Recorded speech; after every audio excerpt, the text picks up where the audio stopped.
tarde. Pero estuvo muy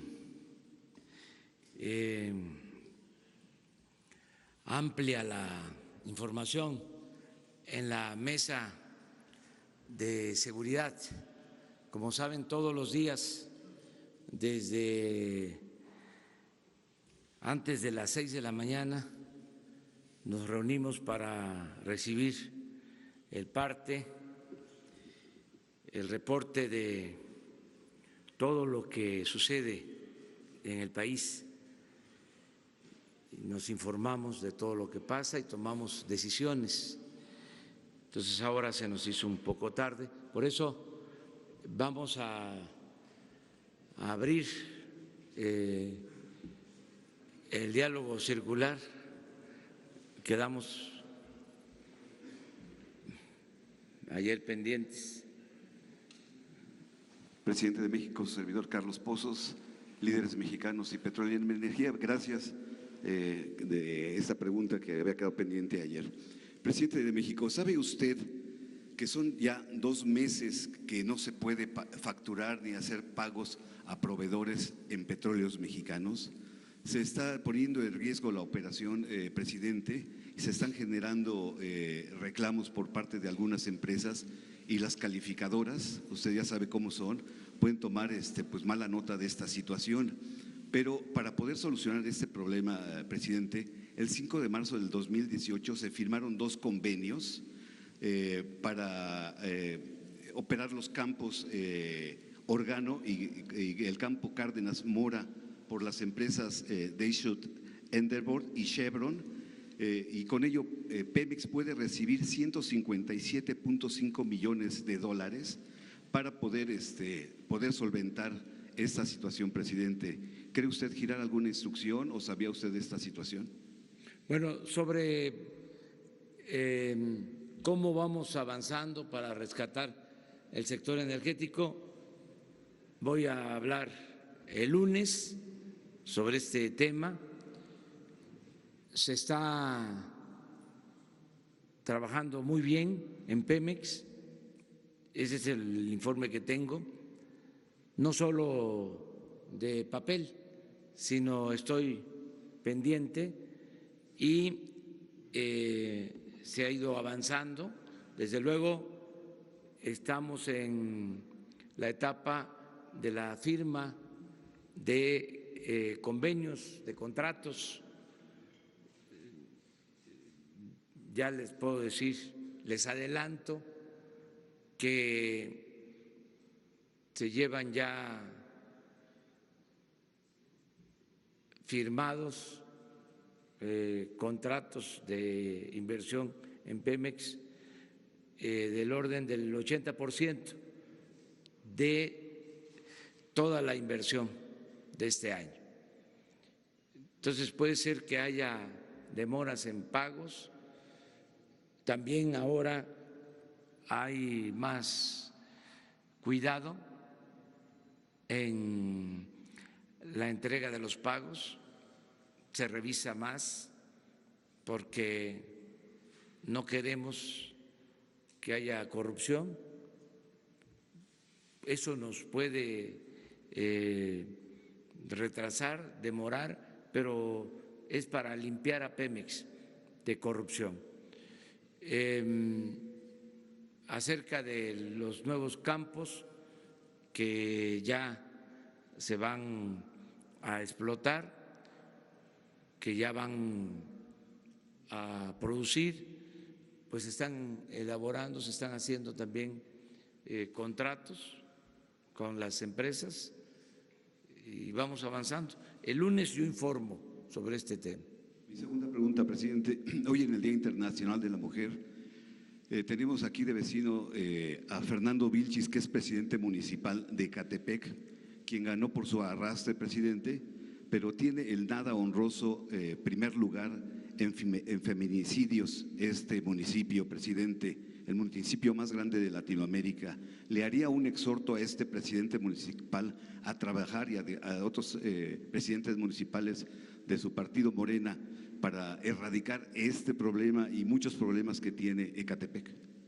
A todo el gobierno de la República a garantizar la igualdad entre hombres y mujeres, que se respete a las mujeres, que se les proteja, que se detengan los asesinatos de mujeres, el maltrato. De eso vamos a hablar el día de hoy. Tenemos una reunión, están todos invitados, de manera especial las mujeres. Vamos a tener un encuentro y va a hablar sobre el tema de el Día Internacional de la Mujer, esta conmemoración, y de las demandas de las mujeres. La deuda que se tiene para ellas. Va a hablar la encargada de el Instituto de las Mujeres. Nadine va a dar un informe de lo que está sucediendo en México con las mujeres y nuestra propuesta. Gracias. Gracias.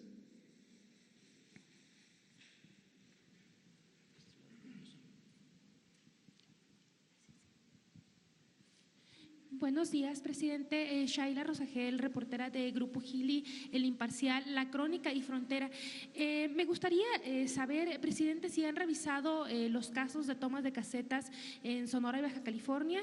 El secretario de Seguridad, Alfonso Durazo, dijo durante la gira que ya habían quedado liberadas las casetas en Sonora, pero de 6 todavía hay 4 que quedan tomadas por grupos. Ayer el delegado de la Fiscalía General de la República dijo que hay 76 denuncias por estos toma de casetas. Nos gustaría saber qué procederá en este caso. Y bueno, una pregunta de Baja California. Por primera vez en los últimos 18 meses bajó la reducción, se redujo los homicidios en un 30%. Nos gustaría saber si eso tiene que ver con la presencia del ejército y a qué atribuyen esta baja y qué se está haciendo en esta región para tener este resultado, ¿no?, del 30% de disminución. Y sobre la Guardia Nacional, nada más saber cuánto prevé pues decretar, promulgar la Guardia Nacional, cuándo iniciaría la construcción de las nuevas instalaciones que comentó usted hace unos días, en cuánto tiempo estarían listas estas instalaciones que albergarían a 120 elementos que comentó, y bueno, cuánto quedaría funcionando al 100% la Guardia Nacional. Gracias. Muy bien. Miren, hacemos el compromiso de que la próxima semana les informa Alfonso Durazo, secretario de Seguridad Pública, y el ingeniero Javier Jiménez Espriu, secretario de Comunicaciones, sobre lo de las casetas. Quiero aprovechar para decirles que a mí me ayuda mucho el que ustedes participen en este diálogo circular y que se dé esta comunicación con mensajes de ida y vuelta, porque de esa manera nadie se queda en las oficinas y todo el mundo tiene que estar pendiente, de modo que es un aliciente para nosotros el que ustedes nos estén haciendo preguntas y también cuestionamientos, porque esto lleva a que todo el gobierno esté en activo, ¿sí?, que nadie esté perdiendo el tiempo. Entonces, vienen Alfonso y el ingeniero Jiménez Espriu a informarles sobre este tema. Ya lo hemos tratado en el Gabinete de Seguridad, tenemos toda la información, se está trabajando, se han firmado acuerdos, pero es importante que se conozca y además que la gente también sepa de cómo se presentan estas tomas, cómo sí hay razón de que algunas casetas se tomen cuando no son escuchados, cuando hay injusticias, pero también cómo hay otros casos en donde el propósito pues es obtener recursos para cualquier propósito. Entonces, es importante que estén aquí. En efecto, hemos podido bajar la incidencia delictiva en Tijuana, no así en otras partes, porque no es para utilizar el caso de Tijuana y decir ya se resolvió el problema. Puedo decirles que en la frontera, sí, en Tijuana llegaron a haber hasta 20 homicidios diarios y que hemos logrado una disminución considerable porque se inició un operativo en especial. Pero en Juárez, que iniciamos el operativo después de Tijuana, todavía no podemos lograr una disminución en la incidencia delictiva. Hablando de la frontera, en centros turísticos no hemos podido bajar la incidencia delictiva en Cancún, sí en Acapulco. Entonces, vamos a informarles el lunes sobre esto y yo estoy muy seguro de que vamos a poder bajar la incidencia delictiva nacional con lo de la Guardia Nacional, porque no había presencia de elementos de la Policía Federal en el país. Ya les he dicho, el presidente contaba con 10,000 elementos para garantizar la seguridad pública. De acuerdo a la Constitución, el Ejército, la Marina no podía utilizarse en temas relacionados con la seguridad pública o para garantizar la seguridad pública de la gente. Y la verdad que el Ejército y la Marina sí estaban en la calle, pero ocupados por órdenes superiores del combate al narcotráfico, no en temas de seguridad pública. Entonces, ahora es un cambio importante, un giro, porque lo prioritario es la seguridad pública, proteger al ciudadano. Para eso va a ser la Guardia Nacional.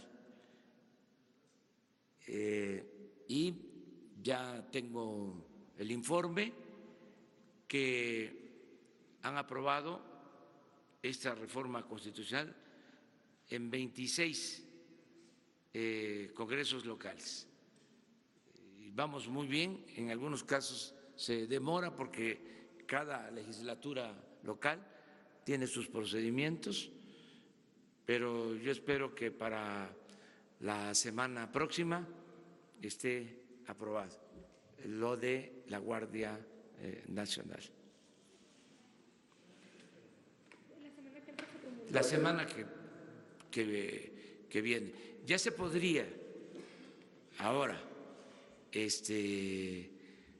publicar la reforma constitucional, pero decidimos que tenga más legitimidad, que se apruebe en más estados.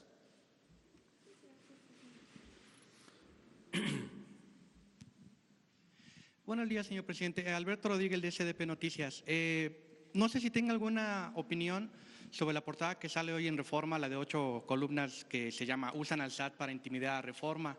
Es sobre un diferendo de 12,000 pesos y un requerimiento al señor Junco del Servicio de Administración Tributaria. Y por otro lado, bueno, hay una disputa, o no una disputa, sino un desentendido dentro de Morena. El Instituto de Formación Política refrendó que los derechos de la mujer, a propósito de que la senadora morenista Lili Téllez adelantó que podría presentar una iniciativa pro vida a nivel federal, una voz que luego replicó el senador priista Erubiel Ávila. En este sentido, mi pregunta es si el gobierno federal vetaría alguna ley que aprobara el Congreso de la Unión que eliminara el derecho de las mujeres a decidir. Muchas gracias. Bueno, hacer que lo primero, yo pienso que se está exagerando en el periódico Reforma, con todo respeto. Nosotros no perseguimos a nadie, no somos como los gobiernos protegidos por Reforma. Nosotros respetamos las libertades y respetamos el derecho a disentir.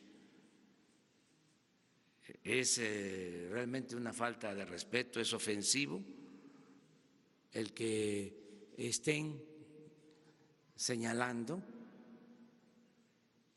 que estamos llevando a cabo un acto de intimidación o de persecución a un medio como el Reforma. No es cierto, es una falsedad por entero, por completo.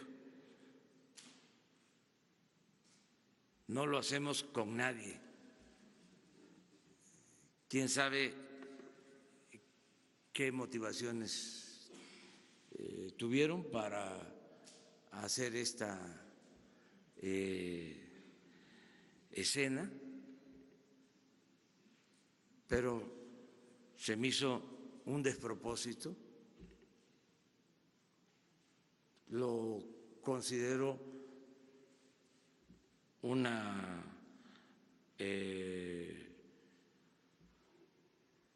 actitud, considero que se trata de una actitud política. Nosotros tenemos diferencias con el Reforma, pero no vamos nosotros a perseguir a nadie, y las diferencias que tenemos las hemos hecho públicas, y sí he hablado de la prensa fifí y lo voy a seguir haciendo, porque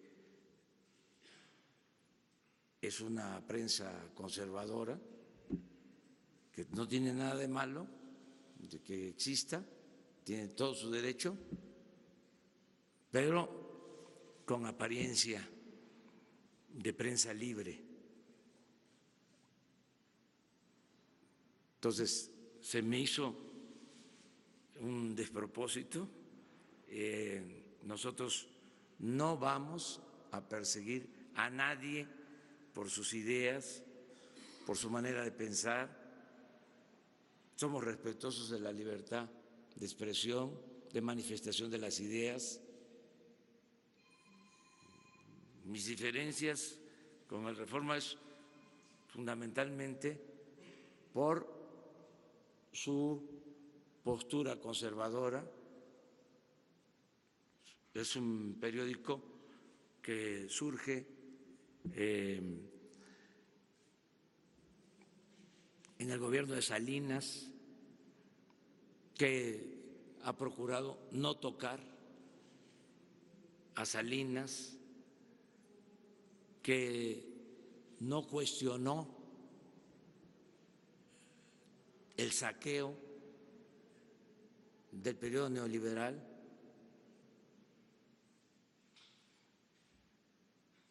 que simuló de que combatía la corrupción, señalando, acusando a funcionarios menores, archivos expiatorios, que ayudó en el fraude electoral. Esas son nuestras diferencias con el Reforma. Pero de ahí a que se le persiga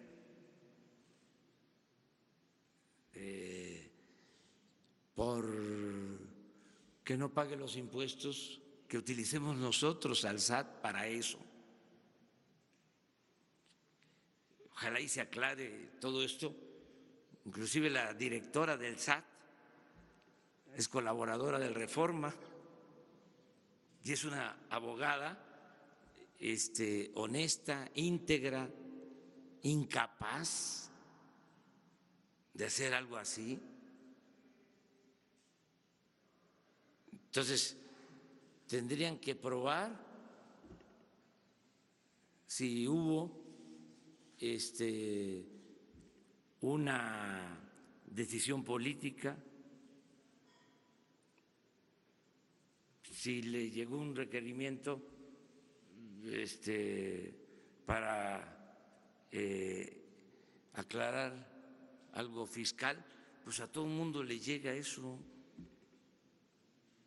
¿Qué no se puede tocar al intocable? O sea, yo ahora lo hago público, pero en una reunión de gabinete hace unos días sostuve que me reclamó mi esposa porque el recibo de luz llegó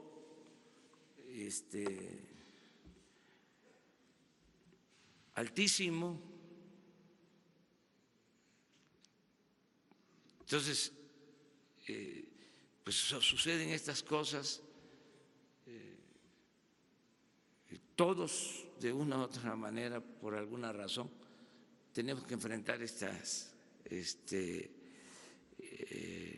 inconsistencias, pero de ahí a señalar de que es una persecución,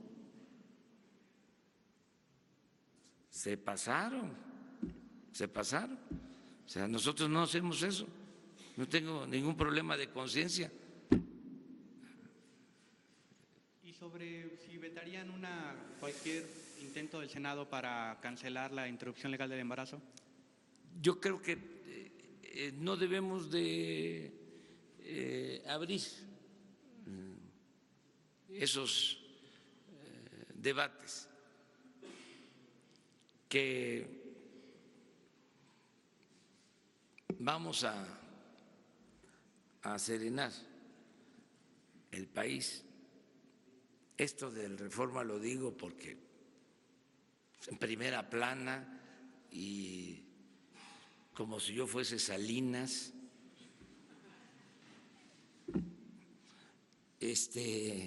sí, calienta, o sea, pero lo otro hay que procurar que se vaya resolviendo de la mejor manera posible. Tenemos casos importantísimos. Yo creo que si sumamos todos nuestros esfuerzos, toda nuestra imaginación, todo nuestro talento, todo nuestro trabajo para desterrar la corrupción, va a ser una hazaña de todos los mexicanos. Yo convoco a eso. Primero, logremos limpiar de corrupción al régimen, que es lo que más ha dañado. Y una vez logrado eso, vamos viendo entre todos otros asuntos. Hay muchos temas importantes, pero bueno, vamos a priorizar. Y en este caso yo pienso que lo más importante es limpiar de corrupción al gobierno.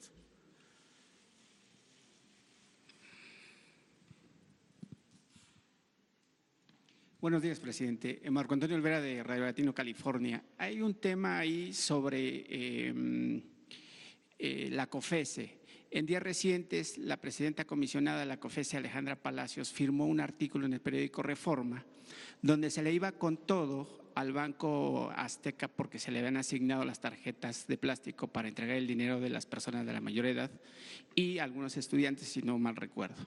Y no conforme con ello, también autorizó la firma o el conjunto de las empresas Disney y Fox para que pusieran un monopolio y cobraran pues, por los servicios que ofrecen a los televidentes. La señora no podría firmar un artículo en el periódico Reforma porque representa una institución autónoma. ¿Qué va a hacer al respecto su gobierno? Porque la señora violentó la Constitución al firmar un documento a nombre propio cuando representa una institución autónoma como es la COFESE. Y si me permite, le formulo la siguiente pregunta. Sí, yo creo que hizo mal, porque no debería de actuar de esa forma. Pero tengo entendido de que ya la parte afectada ya presentó una denuncia y se va a resolver legalmente. Ese es mi punto de vista. No debió expresarse de esa manera, primero.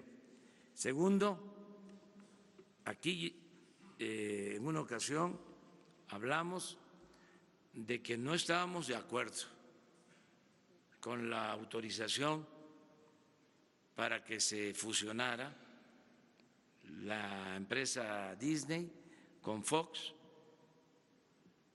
y que se cobrara por ver el fútbol. Yo sigo sosteniendo esa postura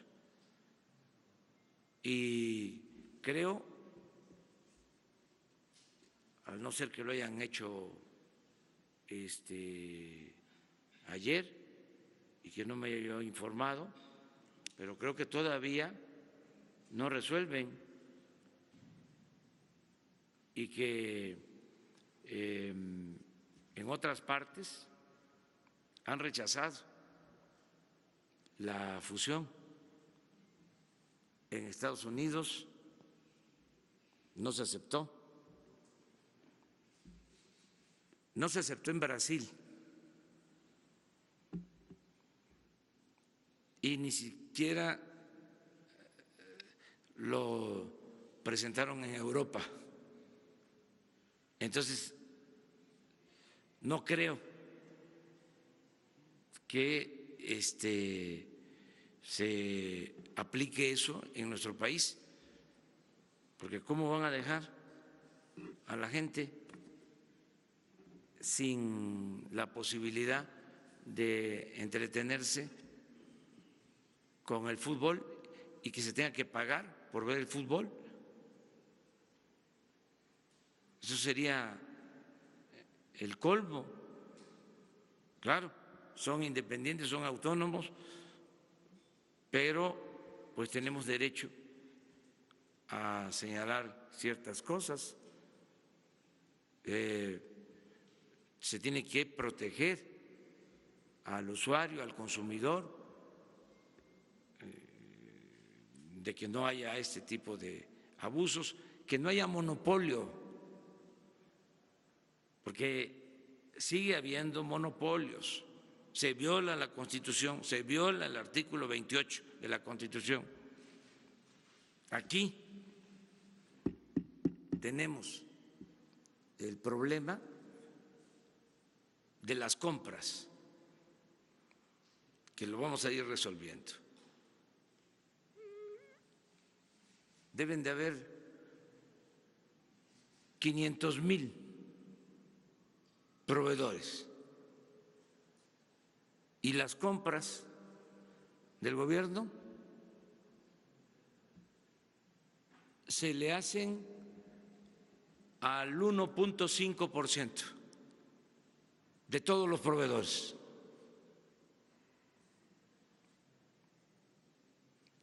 Y así está todo.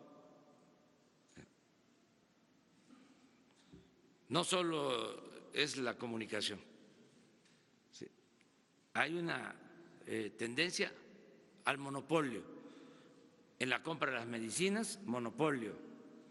En la compra de los alimentos para los reclusorios, monopolios. Una empresa abastece el 90%.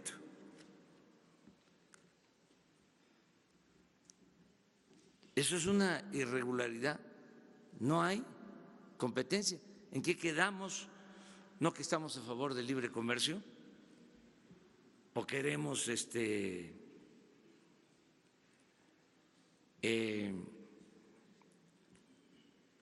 la libertad comercial, la libertad empresarial, solo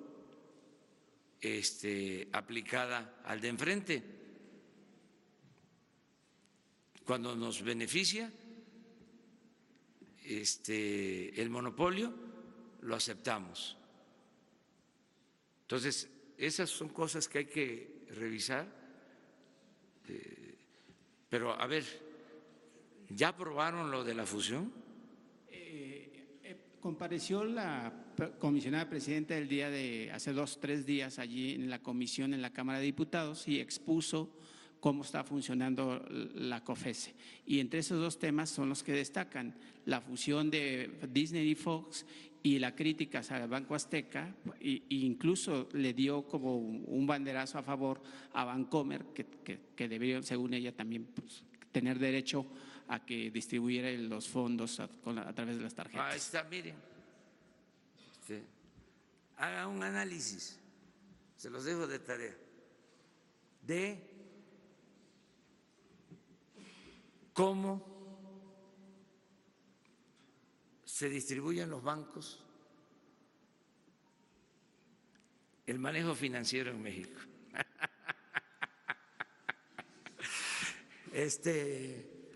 Pero ya, no nos metamos en ese terreno. Y la segunda pregunta, presidente, si me lo permite, es un tema que ha venido causando un revuelo en los mercados financieros con respecto a las calificadoras Standard & Poor's, Fitch y Moody's.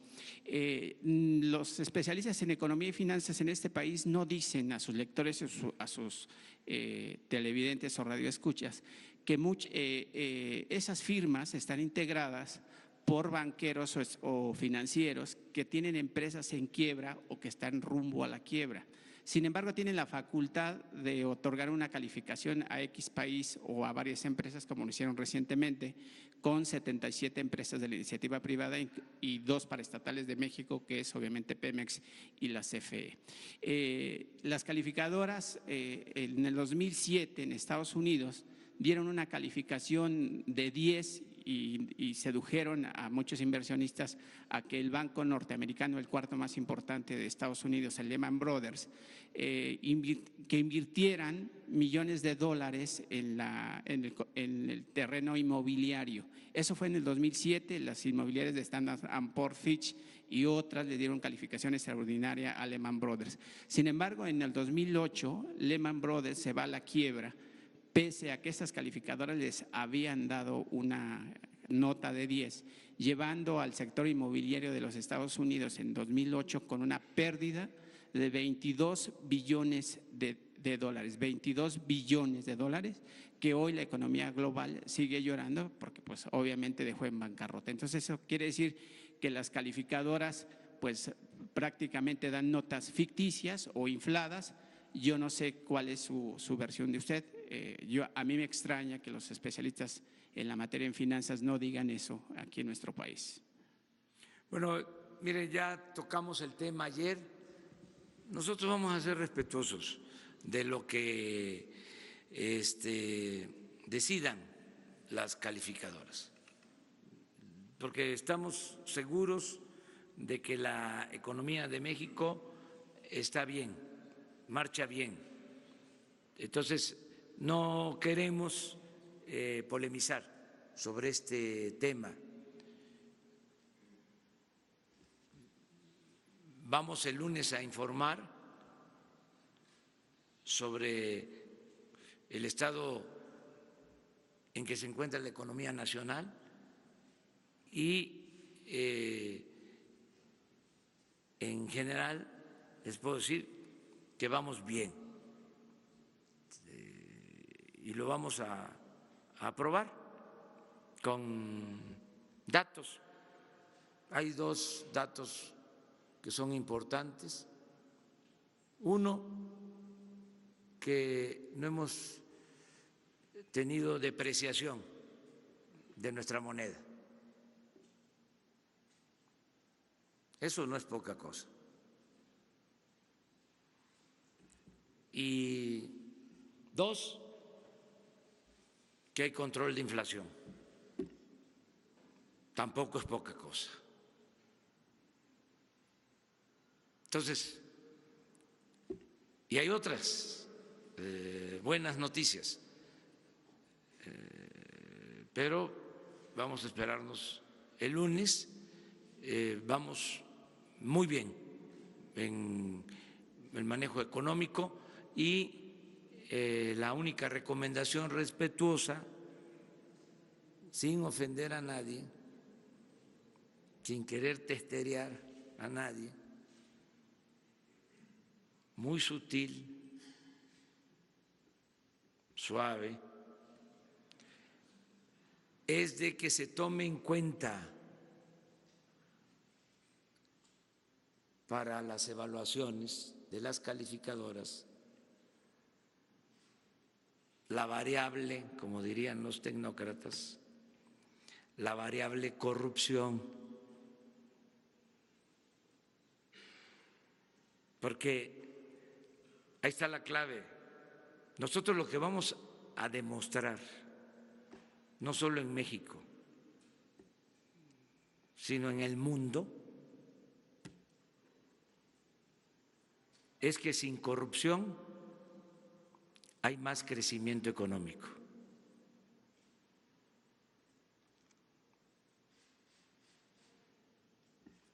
Esa es la tesis.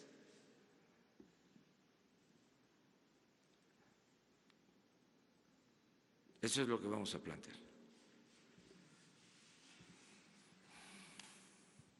Gracias, señor presidente. Sandra Guerrera, de Grupo Larsa Comunicaciones. Señor presidente, muchos mexicanos estamos muy preocupados y ocupados también, y esto más que nada lo ha dicho usted muchas veces que va a terminar, que está bien, pero aquí estoy hablando de su salud. Sabemos que está muy bien, al contrario, yo creo que todos queremos saber qué hace. ¿Qué hace si usted utiliza algún método alternativo, si utiliza cámaras hiperbáricas? Tiene mucha energía, de verdad, y usted es como un corredor keniano. O sea, realmente lo hemos visto ni siquiera con un resfriado. Y muchas personas nos preguntan y nosotros mismos nos preguntamos qué es lo que hace. Gracias, señor presidente.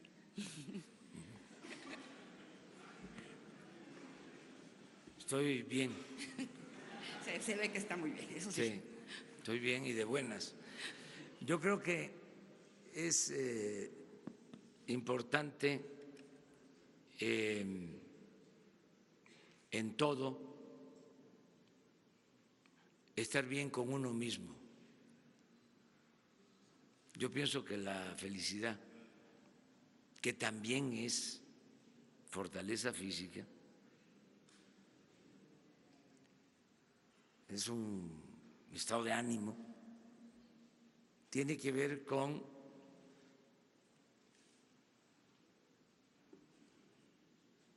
estar bien con uno mismo, con nuestra conciencia y con el prójimo. Si a uno le gusta lo que hace, el trabajo de ustedes, por ejemplo, que es de primera, el trabajo de ustedes,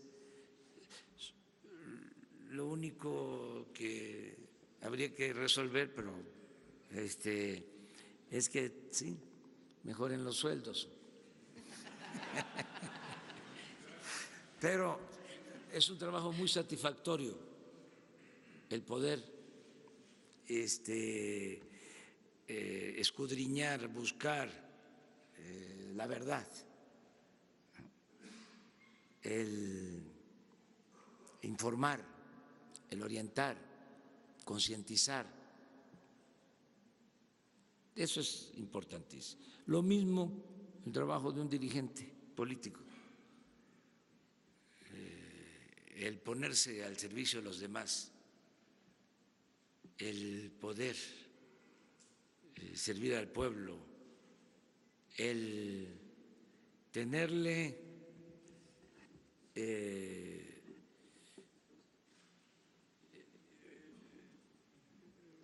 un profundo amor al pueblo y poderlo llevar a la práctica. Por ejemplo, de los héroes nacionales, yo admiro mucho en ese aspecto a Hidalgo, era muy humano. Se le cuestiona que falló políticamente porque no tomó la Ciudad de México, a pesar de haber ganado la batalla del Cerro de las Cruces, pero pensó de que tomar la Ciudad de México iba a implicar mucha violencia, la pérdida de muchas vidas, y decidió cambiar su trayectoria, no entrar a la Ciudad de México. Y además, cuando lo están condenando, pronuncia una frase bellísima, válida, vigente. Dice: ustedes, los oligarcas, solo tienen como Dios al dinero. Y el otro dirigente, padre de nuestra patria, que le tenía un profundo amor al pueblo, el general Lázaro Cárdenas, lo mismo. Imagínense, termina de ser presidente y sigue trabajando y se va a la Mixteca y ahí está escuchando a los pobres. Eso es único. Y también le tenía amor al pueblo y era muy humano. Madero, se olvida, por ejemplo, que Madero, cuando están las huelgas de Río Blanco, de Veracruz, de Puebla, él era humano y era piadoso, y se quedan los trabajadores sin empleo porque no querían aumentarle los salarios y deciden liquidarlos, correrlos. Él les ofrece trabajo desde Veracruz y Puebla y Tlaxcala a Coahuila, a San Pedro de las Colonias.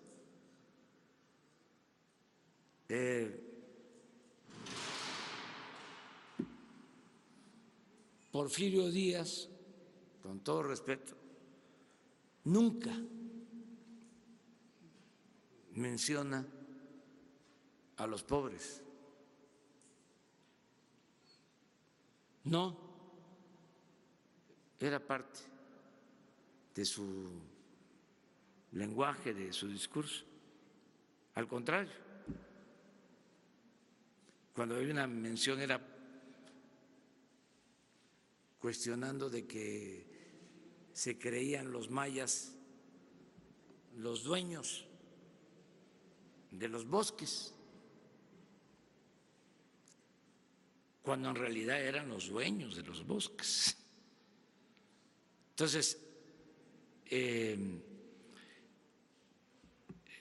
Juárez, patriota básicamente. Entonces, cuando uno hace lo que le gusta, se siente uno muy bien y tiene uno fortaleza para resistir cualquier adversidad. Gracias, señor presidente.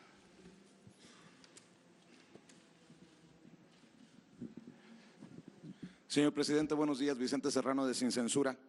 Aprovechando que con todas sus letras habla del periódico Reforma hace unos minutos, ayer usted mencionaba que había columnistas, había periodistas a los que se les había servido con la cuchara grande en el sexenio anterior, pero usted se reservó los nombres.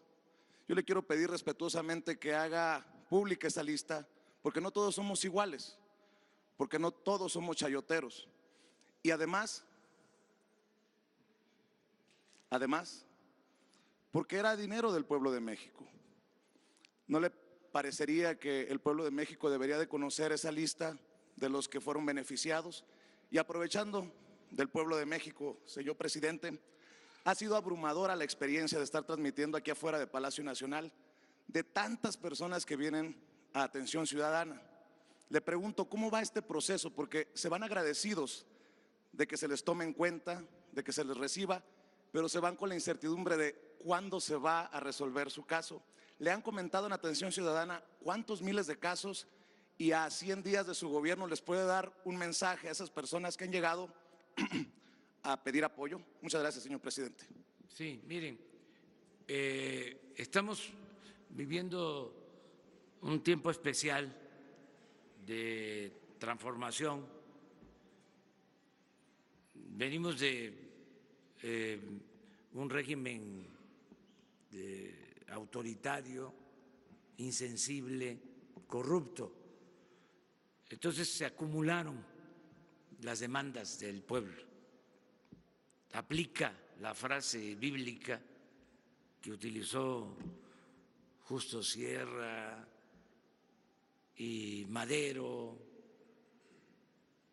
y Luis Donaldo Colosio en el discurso que mostrabas, de que el pueblo de México tiene hambre y sed de justicia.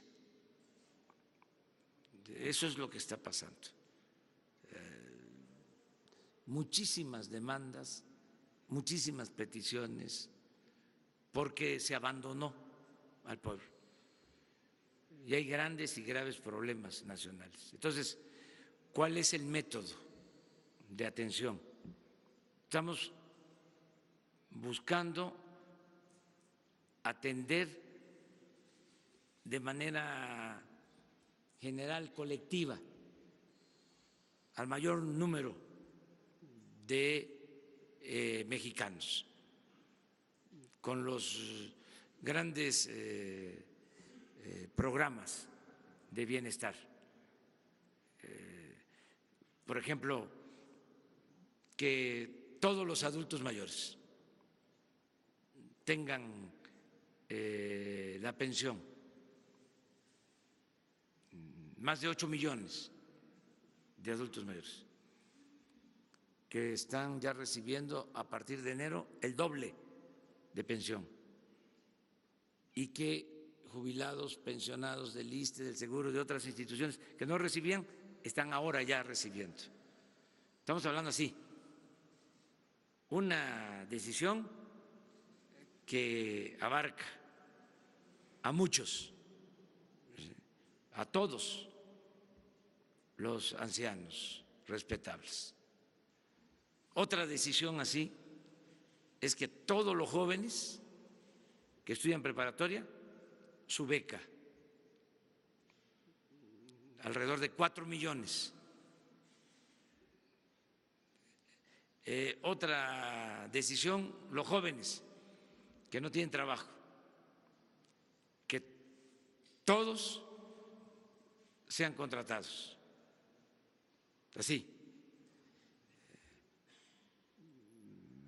Este año se autorizaron 44,000 millones de pesos para ese programa, Jóvenes Construyendo el Futuro. Y así, en becas, 10 millones de becas.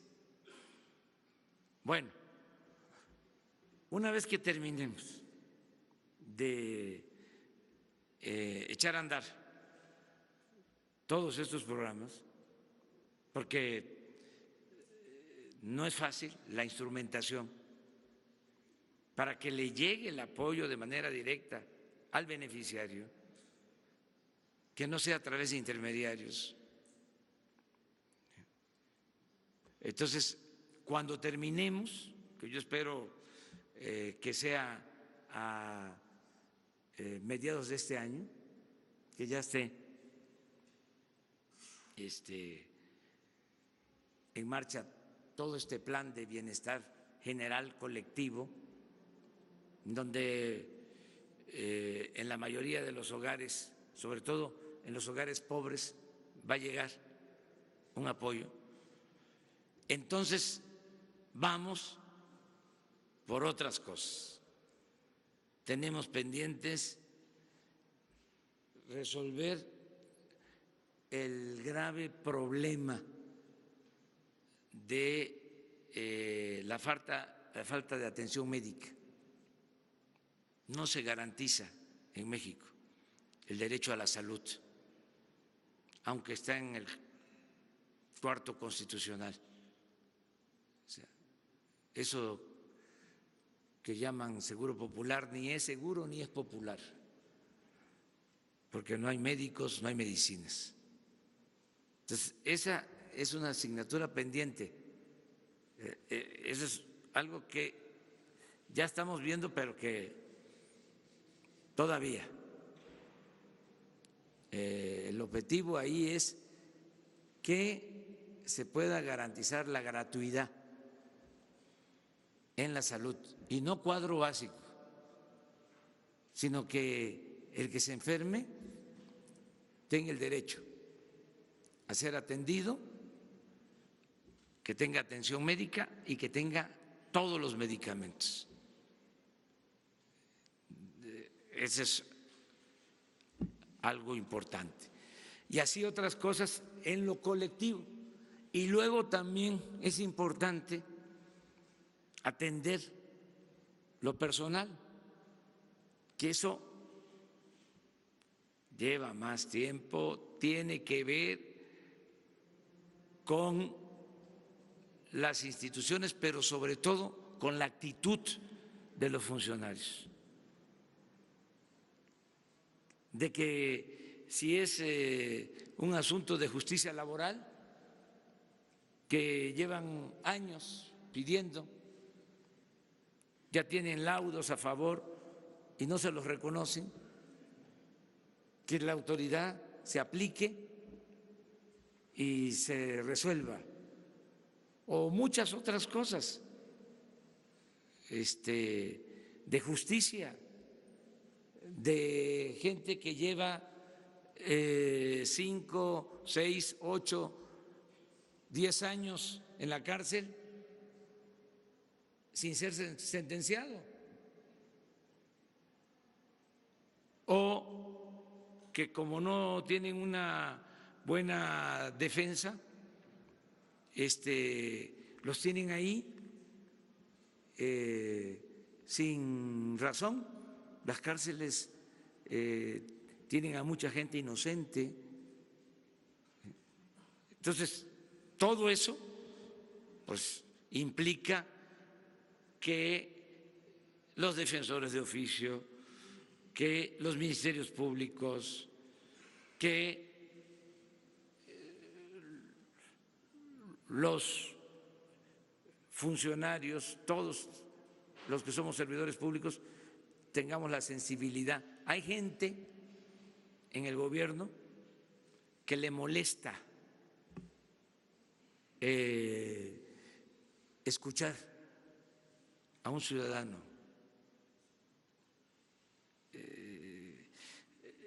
que quisieran resolver rápido. A ver, ¿cuál es tu problema? Sí, ahí te hablamos, ahí luego lo vemos. O mira, vete a tal lugar, ahí te van a atender. Pero vamos, no son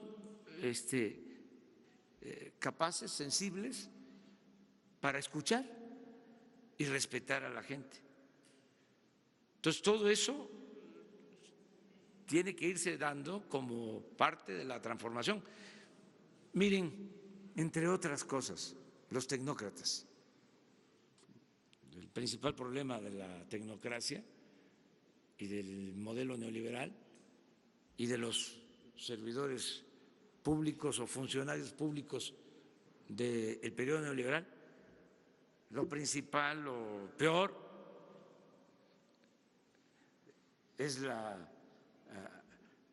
corrupción que los distingue. Eso es lo peor. Pero además de eso, ineficientes. Además de eso, insensibles. ¿Ustedes creen que el que tiene una formación tecnocrática está preparado para atender a la gente? Son déspotas. Pero, por si fuese poco,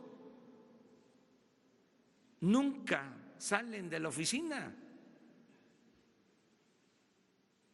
nunca les da el sol.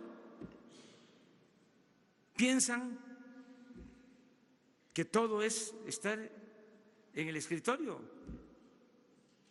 no salen. Estoy hablando de los altos funcionarios públicos. La tecnocracia, ¿qué va a conocer México? Los altos tecnócratas, los que fueron responsables de esta crisis de México, no conocen el país, no conocen más que las ciudades. Nunca han recorrido los pueblos, ni les interesa. Todo es la tabla para estar viendo cómo está la macroeconomía y adelante. Ahí terminamos.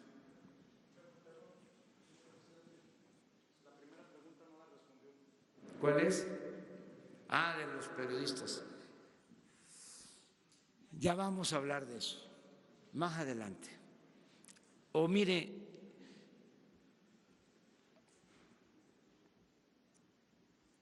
¿no les parece que es mejor no tocar ese tema?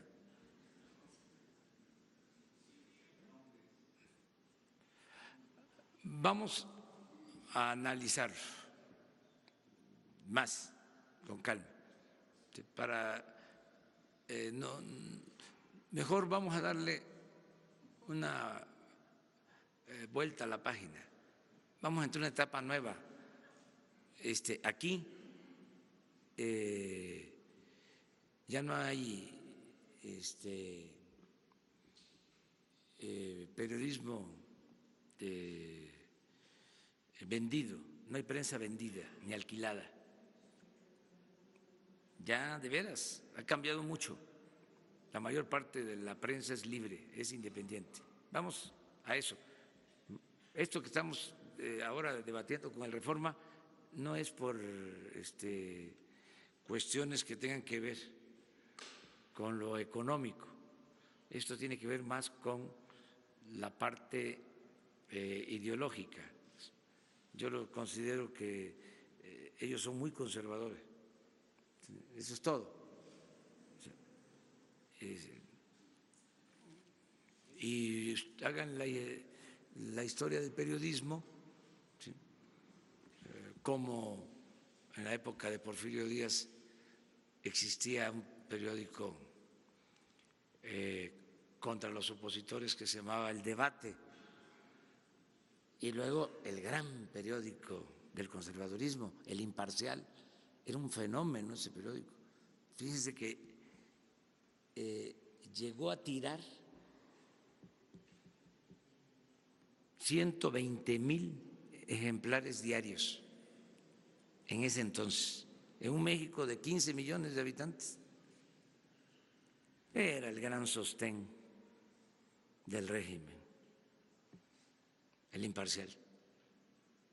120,000 ejemplares diarios. ¿Qué periódico ahora tira 120,000 ejemplares diarios? Era el gran sostén del régimen porfirista. Pero aún con eso existía la otra prensa, el hijo del Aguizote, Daniel Cabrera, extraordinario. Para mí el mejor periodista, y vaya que Zarco era grande, pero para mí el mejor periodista de la historia de México, Daniel Cabrera, el director del hijo del Aguizote, Filomeno Mata, del Diario del Hogar, los hermanos Flores Magón, con Regeneración.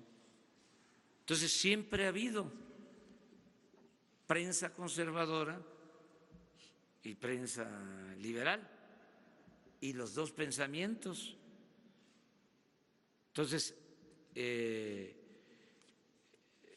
vale más ese debate, es mejor ese debate. Es lo mismo de que se quiere meter a la cárcel a los corruptos. Yo no es que diga que no, es que pienso que es mejor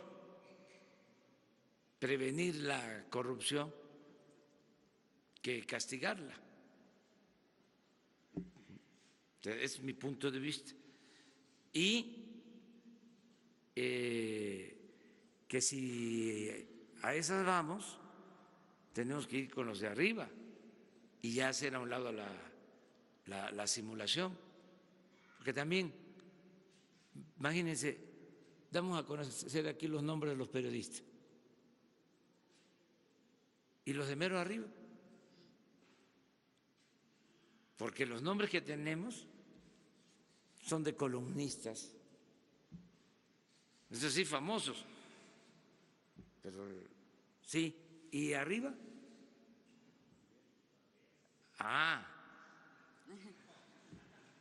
entonces tendríamos que hacer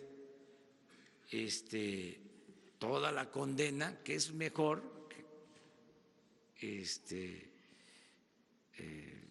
lo que ya estamos haciendo, de condenar al régimen más que a las personas, para que no se repita, porque tenían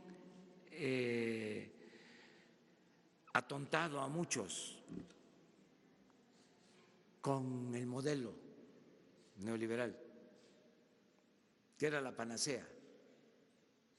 Entonces, cuando aquí estamos diciendo, a ver, lo que había era corrupción en todo, cuando aquí estamos diciendo la reforma energética, en vez de mejorar las cosas en Pemex, en la Comisión Federal, en vez de beneficiar a los consumidores, los perjudicó. Eso es mejor, para que nunca más vuelvan. Y tampoco va a ser así, porque en el proceso histórico siempre sí, hay cambios, ¿sí? Así ha sido la historia, liberales, luego conservadores, o sea, no es decir de que ya desapareció el conservadurismo, no, eso está ahí. No ha desaparecido ni en los momentos más difíciles, ni cuando se hizo el acto solemne de justicia en el Cerro de las Campanas, luego del gran fracaso del conservadurismo, que fueron al extranjero a traer a un príncipe y nos invadieron y fracasaron, y triunfa el movimiento liberal y triunfa Juárez y se pensó, se acabó el conservadurismo. No, siguió y al poco tiempo ahí está otra vez, con Porfirio Díaz, 34 años. Entonces, ahora sí se les terminó, 36 años dominaron. Pero que va a ser lo nuestro eterno, no. Y no puede ser así. Miren lo que pasó en los países de América Latina. Hubo un tiempo, todos los países gobernados por movimientos progresistas. Miren cómo está ahora. Es otra la geografía política, porque así es esto, ¿no? Pero afortunadamente aquí, por algún tiempo, vamos a tener izada la bandera liberal. Muy buenos días, señor presidente. Melina Ochoa, de Uno TV. En Uno TV estamos realizando una investigación sobre el desvío de 22 millones de pesos de cuotas sindicales del IMSS. Ayer ya fue denunciado este hecho en la Fiscalía General de la República. Los trabajadores sindicalizados de la sección 34 dicen que iniciaron su propio combate al huachicoleo de cuotas sindicales. ¿Qué opinión le merece este caso? Otro tema, los superdelegados ganan más que los gobernantes estatales. ¿Esto es cierto? ¿Usted tiene información sobre ello? Y finalmente, el conflicto que ocurre en Matamoros, Tamaulipas, acerca pues de las maquiladoras, el conflicto laboral que ocurre allá. Si me puede responder esas. Bueno, que yo celebro que los trabajadores sindicalizados pidan transparencia acerca del manejo de lo que aportan de las cuotas sindicales y que los dirigentes informen cuánto reciben de las cuotas y que haya transparencia en el manejo de esos fondos. Desde luego, respetando la autonomía de los sindicatos, pero si ya lo están haciendo los trabajadores, tienen todo el derecho de hacerlo. Acerca de los coordinadores estatales, no sé si ganen más que los gobernadores, lo que sí puedo decirles es que ganan menos que el presidente, porque de acuerdo a la Constitución ya nadie puede ganar más que lo que gana el presidente de la República. Antes sí, habían funcionarios que ganaban más que el presidente, ahora no. Se está cumpliendo con la Constitución. Y acerca de los movimientos que hay en Matamoros, estamos buscando la conciliación, buscando el equilibrio, que se otorguen aumentos de salario, pero que se cuide también la fuente de trabajo, que no se afecte a las empresas. En eso estamos, buscando la conciliación. Bueno, vamos, porque además las compañeras mujeres, ustedes, los compañeros hombres, también están invitados, pero las principales son las mujeres. Sí, hoy, mañana y siempre. Bueno.